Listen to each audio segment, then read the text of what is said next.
चलो छोकराओ આપણે અગાટો ટોપિક સમજીએ। ઘણા બધા નાના નાના ટોપિકો આવે છે જે તમને મે બી VSQમાં પૂછી શકાય, બાકી આની કોઈ થિયરી કોઈ ક્વેશ્ચન તમને પૂછાતા નથી, માટે આને બહુ ગોખાગોખ કરવા નહીં જતા, ખાલી સમજવાનો પ્રયત્ન કરજો। તો પહેલી વસ્તુ સમજીએ આપણે, પહેલો પોઈન્ટ છે આપણો ડર અને વજન। તો આને સમજીએ કે ડર અને વજન આ બંનેમાં શું ડિફરન્સિએશન છે, જે તમે ઓલરેડી મે બી 9માં ભણીને આવ્યા હશો। તો ડર શું છે, વજન શું છે, એને સમજીએ। તો જ્યારે ડરની વાત કરીએ, એ ડર શું છે? તો જે ડર છે એ ડર પદાર્થમાં રહેલો દ્રવ્યનો જથ્થો છે। ડર કોને કહેવાશે? પદાર્થમાં રહેલો દ્રવ્યનો જથ્થો। તો જે પદાર્થમાં રહેલો જે દ્રવ્યનો જથ્થો છે જેને આપણે શું કહીએ છીએ? ડર કહીએ છીએ। જ્યારે વજનની વાત કરીએ તો વજન શું છે? તો વજન પદાર્થ પર લાગતું ગુરુત્વાકર્ષણ બળ છે। સમજો, માની લો કે મારી જ વાત કરું, RS ક્લિયર છે। હવે હું વાત કરું ડર, માની લો કે મારું ડર કેટલું છે?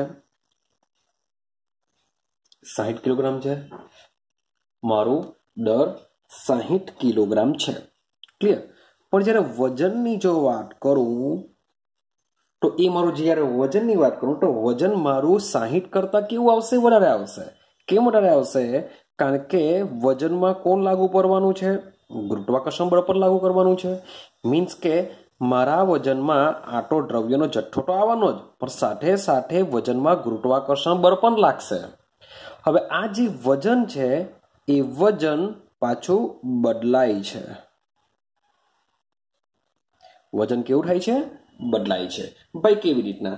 કારણ કે તમને આઈડિયા હશે કે ગુરુત્વાકર્ષણ બળ જુદી જુદી જગ્યાએ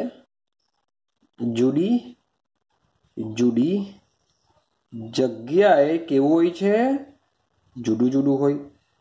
મીન્સ કે તમે પર્વતની ટોચ પર ગુરુત્વાકર્ષણ બળ માપવા જશો તો ત્યાં આગળ તમને મીન્સ કે જેમ જેમ આપણે ઉપર જઈએ તેમ તેમ ગુરુત્વાકર્ષણ બળ ઘટતું જાય, જેમ જેમ પૃથ્વીની સપાટી પાસે આવતા જઈએ તેમ તેમ ગુરુત્વાકર્ષણ બળ વધતું જાય। તો જેટલી ઊંચાઈએ જશો એટલું તમને વજન ઓછું જોવા મળે। કેમ? કારણ કે ગુરુત્વાકર્ષણ બળ ઓછું લાગે। જેટલું નીચે આવશો એટલું ગુરુત્વાકર્ષણ બળ વધે, એટલે કે વજન પણ તમને વધારે જોવા મળશે। રેડી? તો મોટે ભાગે આપણે આપણા રસાયણ વિજ્ઞાનમાં દર સાથે કામ કરવું પડતું હોય છે, અને દર માપવા માટે વૈશ્લેષિક તુલાનો ઉપયોગ કરવામાં આવે છે। વૈશ્લેષિક તુલા, દેશી ભાષામાં તાજવા કહીએ આપણે, તાજવાનો ઉપયોગ કરવામાં આવે। તો દર માપવા માટે વૈશ્લેષિક તુલાનો ઉપયોગ કરવામાં આવે છે। આ દરનો યાદ કરો SI એકમ શું છે, જે આપણે લાસ્ટ વિડીયોમાં ભણાવેલું હતું। તો દરનો SI એકમ મીન્સ કે દર શામાં માપવામાં આવે? તો દર માપવામાં આવે છે કિલોગ્રામની અંદર। દર શામાં માપવામાં આવે છે? કિલોગ્રામ। પરંતુ કેમેસ્ટ્રીની વાત કરીએ, પ્રયોગશાળાની વાત કરીએ, તમે કોઈ દિવસ સાંભળેલું છે ખરું 10મામાં કે ભાઈ કેમેસ્ટ્રીનું ચેપ્ટર ચાલતું હોય કે 1 કિલોગ્રામ સોડિયમ ક્લોરાઇડને પાણીમાં નાખ્યું, 500 કિલોગ્રામને આપણે એસિડને બેઝમાં નાખ્યો? તો ભાઈ આ તો બહુ મોટો જથ્થો હોય છે, જ્યારે આપણે આપણા પ્રયોગશાળામાં ખૂબ જ નાના જથ્થાનો ઉપયોગ કરીએ છીએ। માટે આ જે 1 કિલોગ્રામ છે એ 1 કિલોગ્રામ, માનો કે 1 કિલોગ્રામ થાય તો 1 કિલોગ્રામ બરાબર શું થશે? 1000 ગ્રામ થશે। તો આ કન્વર્ઝન તમારે શું કરવાનું છે? યાદ રાખવાનું છે। ક્લિયર છે? ચાલો, તો બહુ કંઈ ધાર નથી મારવાની, એમાં આવું બધું કંઈ બહુ આવતું બી નથી, પણ સીધી સિમ્પલ 1 કિલોગ્રામ બરાબર 1000 ગ્રામ યાદ રાખવાનું છે। ત્યાર પછી બીજો એક કન્સેપ્ટ સમજવાનો પ્રયત્ન કરીએ, કદ। ભાઈ કદ શું છે? તો કદનો મતલબ થાય લંબાઈ ગુણ્યા પહોળાઈ ગુણ્યા ઊંચાઈ। લંબાઈ ગુણ્યા પહોળાઈ ગુણ્યા ઊંચાઈ। मीन्स के एवं जो समझिए तो बधुं आपणे लंबाईमां ज जो लखीए तो लंबाईनो क्यूब करी शकाय, लंबाईनो क्यूब करी शकाय। अने जे लंबाई छे लंबाई आपणे शामां मापीए छीए? मीटरमां मापीए छीए। लंबाई शामां मापीए? मीटरमां। तो आनो कदनो एकम कयो बनी जशे? मीटर क्यूब बनी जशे। आ छे कदनो एकम मीटर क्यूब। क्लियर? जेनो नानो एकम आपणे सेंटीमीटर क्यूब पण लखी सकीए छीए। तमने खबर ज छे कि 1 मीटर बराबर शुं थशे? 100 सेंटीमीटर। तो आ बधा कन्वर्जन तमारे शुं करवा पड़शे? याद राखवा पड़शे। चलो हवे कदनी वात करता होईए भाई आ बी कदनो जे एकम छे बी केवो कहेवाय? साधित एकम कहेवाशे। એટલે કે મૂળભૂત એકમ નથી પણ મૂળભૂત એકમનો ઉપયોગ કરીને આપણે કદનો એકમ ઉપજાવેલો છે માટે આપણે આવા એકમોને સાધિત એકમો અથવા ઉપજાવેલા એકમો કહેશું। હવે તમે માની લો કે પેટ્રોલ પુરાવા ગયા તો પેટ્રોલ વાળાને એમ કહેશો કે ચાલ ભાઈ કોઈ કામ કરો મને 500 કિલોગ્રામ પેટ્રોલ આપી દે, 1000 કિલોગ્રામ પેટ્રોલ આપી દે। કારણ કે પેટ્રોલ શું છે? પ્રવાહી છે ને કોઈ પણ પ્રવાહીનું કદ જે પ્રવાહી છે તો પ્રવાહીનું જે કદ છે આપણે મીટર કે સેન્ટીમીટરમાં નથી કહેતા, પ્રવાહીનું કદ આપણે શામાં લઈએ છે? એલ મીન્સ કે લીટરમાં લઈએ છે અથવા મિલીલીટરમાં લઈએ છે। પણ લીટર લેવ કે મિલીલીટર લેવ એ પણ એસઆઈ એકમ નથી। આપણા મૂળભૂત જે 7 એકમો છે એ જ આપણા એસઆઈ એકમો કહેવાશે, બાકી તો સાધિત અથવા ઉપજાવેલા કહેવાશે। તો લીટર પણ અહીંયા એસઆઈ એકમ નથી, યાદ રાખજો। ચાલો હવે મોટે ભાગે હજુ બી કેવું આપણે કઈ 1 લીટર એસિડ 2 લીટર બે સાથે રિએક્શન કરશે એવું નહીં આવે, એ તો નાના અમથા ml માં આવશે। તો 1 લીટર બરાબર થાય છે 1000 ml। 1 લીટર બરાબર શું થશે? 1000 ml। અને એક બીજું કન્વર્ઝન યાદ રાખવાનું છે તમારે કે 1000 સેન્ટીમીટર ક્યુબ 1000 સેન્ટીમીટર ક્યુબ બરાબર 1 ડેસીમીટર ક્યુબ થાય છે। 1000 સેન્ટીમીટર ક્યુબ બરાબર શું થશે? 1 ડેસીમીટર ક્યુબ, જે કન્વર્ઝન યાદ રાખવાનું। હવે આ જે પ્રવાહીનું કદ છે, પ્રવાહીનું કદ, તો પ્રવાહીનું કદ માપવા માટે પ્રયોગશાળામાં શું કરીશું આપણે? તો પ્રવાહીનું કદ માપવા માટે પ્રયોગશાળામાં આપણે યુઝ કરીએ છે અંકિત નળાકાર। તમે બુક જોશો તો બુકમાં ઓલરેડી આપેલું જ છે, આપણે એનો ઉપયોગ બી કરવાના છે પ્રયોગશાળામાં। બ્યુરેટ લઈ લો, બ્યુરેટનો બી ઉપયોગ કરવાના। પીપેટ લઈ લો, પછી કદમાપક ફ્લાસ્ક, જેનો પણ ઉપયોગ આપણે કરી શકીએ છીએ। ચોક્કસ પ્રવાહીનું કદ માપવા માટેનો ઉપયોગ કરી શકાય છે। ક્લિયર છે? તો આટલું કદ વિશે યાદ રાખવાનું છે। આટલો એક નાનો ટોપિક ભણીએ આપણે, ઘનતા। ઘનતા શું છે? તો ઘનતા તમને કામ લાગશે માટે તમારે યાદ રાખવાનું છે। સૌથી પહેલા ઘનતાને કહેવાય ડેન્સિટી। ઇંગ્લિશમાં શું કહેવાશે? ઘનતાને ડેન્સિટી। તો ઘનતાને ડી થી બી દર્શાવવામાં આવે છે, કારણ કે ઘનતાને ઇંગ્લિશમાં ડેન્સિટી કહેવાય, ડેન્સિટી પરથી આવશે ડી। ઘનતાનું સૂત્ર છે ઘનતા બરાબર પદાર્થનું દળ છેદમાં પદાર્થનું કદ। ક્લિયર? તો ભાઈ દળનો એસઆઈ એકમ કયો છે? કિલોગ્રામ। પદાર્થનો કદનો એકમ કયો છે? Metre cube. તો આ ઘનતાનો એકમ બની જશે કિલોગ્રામ પ્રતિ મીટર ક્યુબ। અને તમારે ફેશનમાં લખવું હોય તો કિલોગ્રામ ઇન્ટુ મીટર જે છેદમાં છે એ ઉપર જશે તો શું થઈ જશે? માઇનસમાં થઈ જશે। જેને વાંચવા માટે કિલોગ્રામ માઇનસ મીટર ક્યુબ નથી બોલવાનું, પણ બોલવાનું છે કિલોગ્રામ પ્રતિ મીટર ક્યુબ। પ્રતિ શબ્દ આવશે એનો મતલબ એમ થાય કે છેદમાં હોય, છેદમાં હશે એના માટે આપણે શું બોલીશું? પ્રતિ। વટી નથી પણ પ્રતિ। તો કિલોગ્રામ પ્રતિ મીટર ક્યુબ। તો તમારે કિલોગ્રામ માઇનસ મીટર ક્યુબ એવું બધું બોલવાની વાત નહીં કરતા, આનો થશે મતલબ કિલોગ્રામ પ્રતિ મીટર ક્યુબ। આઈડિયા આવે છે? ચાલો, ટનનો નાનો એકમ બી આવી શકે, કિલોગ્રામનો નાનો એકમ છે ગ્રામ, મીટર ક્યુબનો નાનો એકમ છે સેન્ટીમીટર, તો ગ્રામ પ્રતિ સેન્ટીમીટર ક્યુબ પણ આવી શકે. ક્લિયર છે? હવે આની વ્યાખ્યા શું બની શકે? જો છેદમાં છે કદ, તો એકમ કદમાં સમાયેલા પદાર્થના દરને, આઈડિયા આવે છે? એની વ્યાખ્યા શું બની જાય? એકમ કદમાં સમાયેલા પદાર્થના દરને તેની ઘનતા કહે છે. ઉલટા દિમાગમાં આની વ્યાખ્યા બની જશે. બહુ સિમ્પલ છે. ક્લિયર છે? ચાલો, તો ઘનતાની વાત કરી. હવે આગળ જઈએ આપણે. ઘનતા પરથી હવે એક ટોપિક ભણીએ. તાપમાન મજાનું છે, જે તમને આગળ પણ કામ લાગી શકે છે. તો તાપમાનને બરાબર સમજવાનો પ્રયત્ન કરજો, કારણ કે ઇમ્પોર્ટન્ટ છે. ચાલો, ઘનતા બી ઇમ્પોર્ટન્ટ છે, પણ ઘનતાનું જે સૂત્ર છે એ સૂત્ર કામનું છે. હવે તાપમાન લઈએ. તાપમાન પર બી તમને VSQ પૂછી શકાય as a MCQ. GUJCET JEE નીટમાં પણ મે બી ક્વેશ્ચન નીકળવો હોય તો ભાઈ નીકળી શકે. ક્લિયર? તો આપણે વાત કરીએ તાપમાન. ભાઈ તાપમાનને માપવા માટે, મીન્સ કે તાપમાન જો મારે માપવું હોય તો એ 3 પ્રકારે માપી શકાય છે. એટલે કે 3 એકમમાં માપી શકાય છે. 3 પ્રકારે મીન્સ કે 3 એકમમાં આપણે તાપમાનને માપી શકીએ છીએ. તો શું છે? એક છે અંશ સેલ્સિયસ. એક શું છે?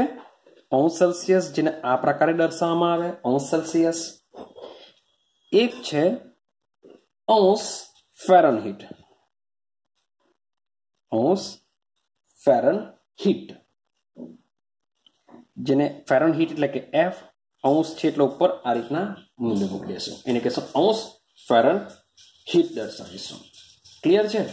અને જે ત્રીજું છે, જે SI એકમમાં ઓલરેડી આવે છે, જેને કહેશું આપણે કેલ્વિન.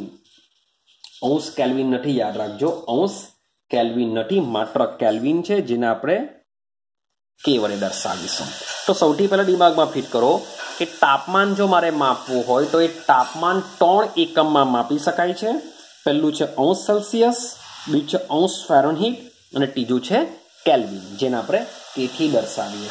તો 3 પ્રકારના એકમોનો ઉપયોગ થાય છે, પરંતુ તાપમાનનો જે SI એકમ છે એ શું છે? કેલ્વિન છે. એ યાદ રાખજો. આ બધા કેલ્વિનનો SI એકમ છે. આ બધા સાદિત કે ઉપજાવી છે. પણ તેમ છતાં બી મોટે ભાગે આપણે અંશ સેલ્સિયસનો બી ઉપયોગ કરીએ છીએ, ફેરનહીટનો બી ઉપયોગ કરીએ છીએ. હવે થર્મોમીટર મીન્સ કે તમે જોયું હશે તો એ થર્મોમીટરની અંદર ફેરનહીટમાં પણ હોય છે, સાથે સાથે અંશ સેલ્સિયસમાં પણ હોય છે. કારણ કે થર્મોમીટર 0 થી 100 અંશ સેલ્સિયસ સુધી બધું અંકિત કરેલું હોય છે. મીન્સ કે તમારા થર્મોમીટર પર આટલું 0 થી લઈને 100 અંશ સેલ્સિયસ સુધીના અંકો ચિહ્નિત કરેલા હોય છે. હવે આ જ થર્મોમીટર જો ફેરનહીટમાં હોય, આ જ થર્મોમીટર જો ફેરનહીટ, આ સેલ્સિયસમાં જો ફેરનહીટમાં હોય તો એના પર અંકિત કરેલું હોય 32 થી 212. 32 ડિગ્રીથી 212 ડિગ્રી ફેરનહીટ એના પર લખેલું હોય છે. ક્લિયર છે? કેટલાથી? 32 થી 212 સુધી લખેલું હોય છે. તે જ પ્રમાણે માની લેવું કે આ થર્મોમીટર કેલ્વિન એકમમાં હોય તો શું થાય? જો કેલ્વિન એકમમાં હોય તો 273 કેલ્વિન થી 373 કેલ્વિન જેટલું હોય છે. તો એનો મતલબ એમ થાય કે ભાઈ 0 અંશ સેલ્સિયસ હોય તો 32 ડિગ્રી ફેરનહીટ કહેવાય. શું કહેવાય? 32 ડિગ્રી ફેરનહીટ કહેવાય. અને 32 ડિગ્રી બરાબર થાય 273 કેલ્વિન. આઈડિયા આવે છે? કે જ્યાંથી આપણે થર્મોમીટરમાં 0 થી શરૂઆત કરીએ તો 0 બરાબર 32, 32 બરાબર 273 કેલ્વિન, એટલે કે 0 અંશ સેલ્સિયસ બરાબર 232 અંશ ફેરનહીટ થાય અને 32 ડિગ્રી ફેરનહીટ બરાબર 273 કેલ્વિન થાય. એ જ પ્રકારે ભાઈ 100 ડિગ્રી સેલ્સિયસ હોય તો એના માટે ફેરનહીટ હોય છે 212 ડિગ્રી ફેરનહીટ અને એના માટે હોય છે 373 73 કેલ્વિન। તો આ બધા કન્વર્ઝન બી તમારે શું કરવાના છે, એકબીજાના યાદ રાખવાના છે। હવે આ આટલા કેમ આપ્યા, 0 થી 100 કેમ આપ્યું, તો સમજો આ જે શૂન્ય જે છે, જે 0 ડિગ્રી છે, એ તમને આઈડિયા હશે કે એ શું છે, પાણીનું ઠાર બિંદુ છે, પાણીનું ઠારણ બિંદુ છે અથવા ઠાર બિંદુ છે, ઠાર બિંદુ।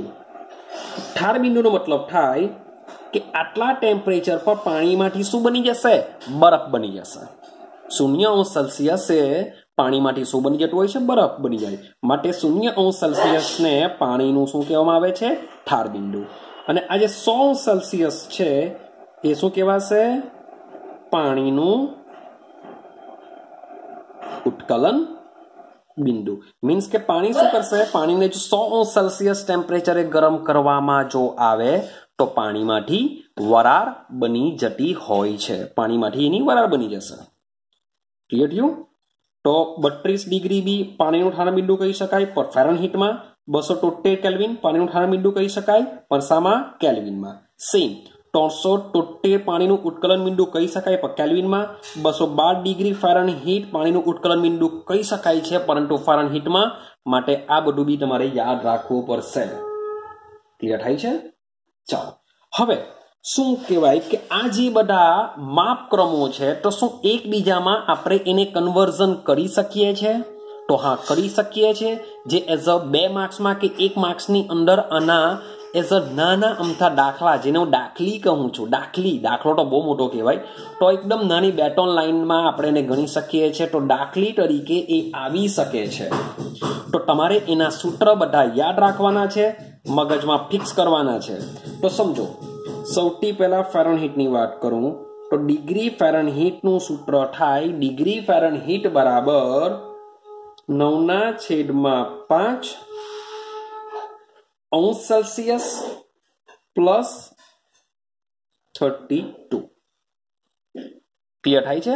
ડિગ્રી ફેરનહીટ બરાબર 9/5°C પ્લસ 32। હવે તમે 9/5 કરશો તો એનો આન્સર આવશે 1.8। ટ્રાય કરજો, લગભગ આટલો જ આવે છે। તો 1.8°C પ્લસ 32 આ રીતના તમે કરશો તો પણ ચાલશે, કોઈ ખોટું નહીં આપી શકે, તો ચાલશે। માટે ડિગ્રી ફેરનહીટ બરાબર 9/5°C પ્લસ 32।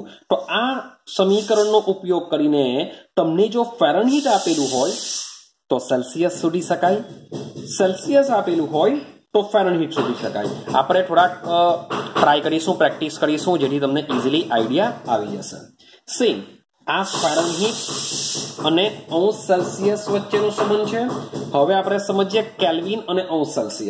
તો સમજો, કેલ્વિન બરાબર °C વત્તા 273.15। કેલ્વિન બરાબર °C વત્તા 273.15। તો આ છે કેલ્વિન અને °C વચ્ચેનો સંબંધ। હવે તમે કહેશો સર શું ફેરનહીટ અને કેલ્વિન વચ્ચેનો સંબંધ છે? તો ના, નથી। યાદ રાખજો, જે પહેલું સમીકરણ છે એ ફેરનહીટ અને °C વચ્ચેનું છે, જે બીજું સમીકરણ છે એ કેલ્વિન અને °C વચ્ચેનો સંબંધ છે। મીન્સ કેલ્વિન આપેલું હોય °C શોધી શકાય, °C આપેલું હોય કેલ્વિન શોધી શકાય। પરંતુ આપણી પાસે ફેરનહીટ અને કેલ્વિન વચ્ચે સંબંધ ધરાવતું સમીકરણ નથી, પરંતુ એના ક્વેશ્ચન આવી શકે છે કે ભાઈ તમને પૂછાય કે 50 ડિગ્રી ફેરનહીટ બરાબર ખાલી જગ્યા કેલ્વિન। તો ભાઈ બહુ ટેન્શન લેવાની જરૂર નથી। કેમ? કારણ કે ભાઈ ફેરનહીટ કેલ્વિન શોધવા માટે °C હોવું જરૂરી છે। તો °C તો આપ્યું નથી, એની જગ્યાએ ફેરનહીટ આપ્યું। તો ભાઈ ફેરનહીટનો ઉપયોગ કરીને °C શોધી કાઢો ને એ °C નો ઉપયોગ કરીને કેલ્વિન શોધી શકાય છે। તો ભાઈ થઈ શકે છે। મીન્સ કે આ જે બધા કન્વર્ઝન છે એ એકબીજામાં રૂપાંતર પામી શકે છે, જેના માટે તમારે આ બે સૂત્રને દિમાગમાં ફિટ કરવા પડશે। તો થોડાક આપણે એક્ઝામ્પલને સમજવાનો પ્રયત્ન કરીએ। ક્લિયર છે? હું પેજ ચેન્જ કરું, ચાલો। હવે સમજો, તો આપણે કન્વર્ઝન જોઈએ, એકબીજામાં સમજવાનો પ્રયત્ન કરીએ। માની લો કે તમને આપેલું છે 32°C ઇઝ ઇક્વલ ટુ ખાલી જગ્યા ફેરનહીટ આવું કંઈક પૂછાયું તો સૌથી પહેલા તમને આઈડિયા હોવી જોઈએ કે અંશ સેલ્સિયસ અને ફેરનહીટ વચ્ચેનો સંબંધ શું છે. તો degree Fahrenheit is equal to 9/5 અંશ સેલ્સિયસ પ્લસ 32. શોધવાનું શું છે ફેરનહીટના કરતા બનાવેલો જ છે મેં. તો ઇઝ ઇક્વલ ટુ 9/5 ગુણ્યા 32 પ્લસ 32. તો આ રીતના તમે ઉપયોગ કરીને તમારી પાસે કેલ્ક્યુલેટર સાદું કેલ્ક્યુલેટર હોવાનું જ છે તો એનો ઉપયોગ કરીને તમે ફેરનહીટ ઇઝીલી શોધી શકો છો. આઈડિયા આવે છે? ચાલો આના કરતાં ઉલટું કરી દઉં. હવે હું માન લો કે 32 ડિગ્રી ફેરનહીટ બરાબર ખાલી જગ્યા અંશ સેલ્સિયસ આવું કંઈક આપેલું છે. તો સૂત્ર તો આપણું સેમ જ આવશે. કયું સૂત્ર આવવાનું કે degree Fahrenheit is equal to 9/5 અંશ સેલ્સિયસ પ્લસ 32. ક્લિયર થાય છે? ચાલો હવે ફેરનહીટ કેટલું આપ્યું 32 ઇઝ ઇક્વલ ટુ 9/5 અંશ સેલ્સિયસ પ્લસ 32. મારે તો અંશ સેલ્સિયસ શોધવાનું છે એટલે હું શું કરા અંશ સેલ્સિયસને કરતા બનાવું તો અંશ સેલ્સિયસ ચલો 9/5 અંશ સેલ્સિયસને બેઠું લઈ લઉં તો ઇઝ ઇક્વલ ટુ સૌથી પહેલાં એવું સમજીએ કે આ પ્લસ 32 છે ને આ બાજુ મૂકી દઈએ તો માઇનસ થઈ જશે. માઇનસ થઈ એટલે 0 આવે તો આની સાથે તમે ગુણો આની સાથે તમે ભાગો તો અંશ સેલ્સિયસની વેલ્યુ કેટલી આવવાની ભાઈ 0 આવવાનું. તો આપણે આગળ કીધેલું જ છે કે અંશ સેલ્સિયસ બરાબર કેટલા થાય 32 ડિગ્રી ફેરનહીટ. ક્લિયર થાય છે? જે આપણે સાબિત કરી શકીએ છીએ. ચાલો સેમ બીજા એક્ઝામ્પલ જોઈએ. માન લો કે 473 કેલ્વિન તમને આપેલું છે. 473 કેલ્વિન 473 કેલ્વિન આપેલું છે ઇઝ ઇક્વલ ટુ ખાલી જગ્યા ડિગ્રી સેલ્સિયસ. આ રીતના ક્વેશ્ચન પૂછ્યો તો તમને સૂત્ર ખબર છે કે કેલ્વિન બરાબર ડિગ્રી સેલ્સિયસ વત્તા 273.15. યાદ રાખજો કેલ્વિન ઇઝ ઇક્વલ ટુ જ આવે. તમે અંશ Celsius is equal to kelvin plus 273.15 મૂકો તો એ ખોટું કહેવાશે. ક્લિયર છે? તો કેલ્વિન બરાબર જ આવે અને અહીંયા ફેરનહીટ બરાબર જ આવે. તમે અંશ સેલ્સિયસ બરાબર 9/5 ફેરનહીટ મૂકવા ગયા તો એ ખોટું કહેવાશે. તો kelvin is equal to degree Celsius plus 273.15. આ જ રીતના આનું સૂત્ર આવશે. એને તમે ચેન્જ નહીં કરી શકો. ચાલો તો તમારે શોધવાનું છે ડિગ્રી સેલ્સિયસ. તો ડિગ્રી સેલ્સિયસને કરતા બનાવી દઈએ તો degree Celsius is equal to આ પ્લસ 273 છે એ કે પાસે જશે તો માઇનસ બનશે. માઇનસ કોણ બનશે 273. કેટલાક છોકરા શું કરે છે ઉતારોમાં પહેલા અહીંયા 273 લખી દે પછી માઇનસ કરીને કે લખશે. એકચ્યુઅલી માઇનસ થાય છે 273 તો કે માઇનસ 273.15 કરવું પડે. આઈડિયા આવે છે? તો ભાઈ કે ની વેલ્યુ કેટલી આપણી છે 473. તો ડિગ્રી સેલ્સિયસ બરાબર 473 માઇનસ 273.15 મૂકશો તો તમને ડિગ્રી સેલ્સિયસ મળી જશે. એ થાય છે? ચાલો એક હજુ એક ક્વેશ્ચન લઈએ. માન લો કે મારી પાસે 40 ડિગ્રી સેલ્સિયસ છે ઇઝ ઇક્વલ ટુ ખાલી જગ્યા કેલ્વિન પૂછ્યું તો બી સેમ સૂત્ર કે કેલ્વિન બરાબર ડિગ્રી સેલ્સિયસ વત્તા 273.15 થશે. ક્લિયર? તો ઇઝ ઇક્વલ ટુ 40 વત્તા 273.15 કરશો તો તમને ઇઝીલી આન્સર આવી જશે. ક્લિયર થાય છે? ચાલો તો ફેરનહીટમાંથી અંશ સેલ્સિયસમાં શીખવું, અંશ સેલ્સિયસમાંથી ફેરનહીટ શીખવું, કેલ્વિનમાંથી અંશ સેલ્સિયસમાંથી કેલ્વિન.